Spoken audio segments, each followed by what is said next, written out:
மேல அன்பு வச்சிருக்காங்க, ஒவ்வொருத்தரா போயிட்டு இருக்கு.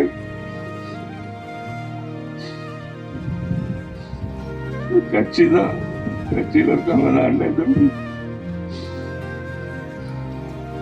நூற்றாண்டா பாச கொட்டிட்டு சரியா தவிக்கிற மாதிரி இருக்கு. கூட பிறந்தவன் இல்லாத என் நண்பன் என்னை விட்டு போயிட்டானே, நட்புக்காக கண்ணீர் விட்டு அழுத எம்பி சிவா. பேச பேச அழுது குறுகிய சோகம், நெஞ்சை கலங்க வைக்கும் பின்னணி.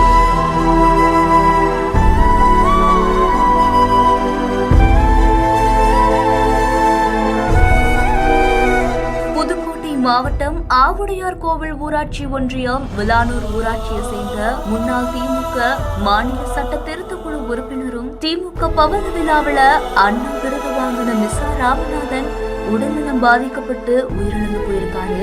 சோ இன்னைக்கு அவருடைய மறைவையொட்டி நடக்கக்கூடிய இரங்கல் கூட்ட நிகழ்வுல புகழ் வணக்கமும் செலுத்தப்பட்டிருக்கு. இந்த இரங்கல் கூட்டத்துல ராஜ்யசபா எம்பியும் திமுக துணை பொதுச் செயலாளருமான திருச்சி சிவா கலந்துக்கவும் செஞ்சிருக்காங்க. அண்ட் இந்த நிகழ்வுல ராஜ்யசபா எம்பியும் திருச்சி சிவாவும் என்ன சொல்லியிருக்காங்கன்னா, மிசா ராமநாதன் 50 வருஷங்களுக்கு முன்னாடி சிறைக்கு போகும்போது தன்னை பக்கத்துல படுக்க வச்சு தைரியம் சொன்னவரு. என் வீட்டுக்கு வரும்போதெல்லாம் மீன்லாம் வாங்கிட்டு வருவாரு. எனக்கு ஒரே ஒரு ஆசை மட்டும் தான் நிறைவேறல, அவரை கூட்டிட்டு இந்த ஜெயில சுத்தி பார்க்கவே முடியல அப்படின்னும், என்னை பிடிச்சவங்க எல்லாருமே என்னை விட்டு போயிட்டு இருக்காங்க, நான் இப்ப தனியா தவிக்கிற மாதிரி இருக்குன்னு கண்ணீர் விட்டு அழுகவும் செஞ்சிருக்காரு. 50 வருஷத்துக்கு முன்னாடி ஒரு ஸ்டூடெண்டா ஜெயிலுக்கு போனப்ப சிறைதான் என்னன்னே தெரியாதப்ப என்ன பக்கத்துல படுக்க வச்சு தைரியம் சொன்னவர். இப்ப வீட்டுக்கு வந்திருந்தப்ப ரொம்ப லேட்டா சாப்பிடுறாருன்னு எங்க வீட்டுல சொன்னப்ப, ஜெயிலே அப்படிதான் 10 மணிக்கு எடுத்து வச்சிருப்பேன், எந்திரிச்சு லேட்டா தான் சாப்பிடுவார் தம்பின்னு சொன்னார். எந்த ஒரு காட்சி கட்சிக்காரங்களையும் உறவினர்களையும் கண் கலங்க வச்சிருக்கு.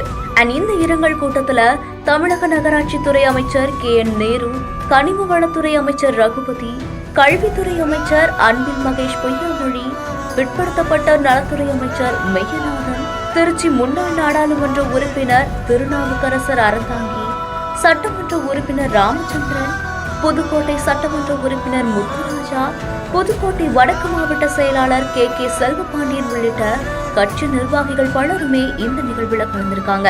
இந்த செய்தி குறித்த உங்களுடைய கருத்துக்களை கீழே கமெண்ட்ஸ்ல சொல்லுங்க. மேலும் செய்திகளுக்கு நம்ம பிஹைண்ட் ஃபாலோ பண்ணிக்கோங்க.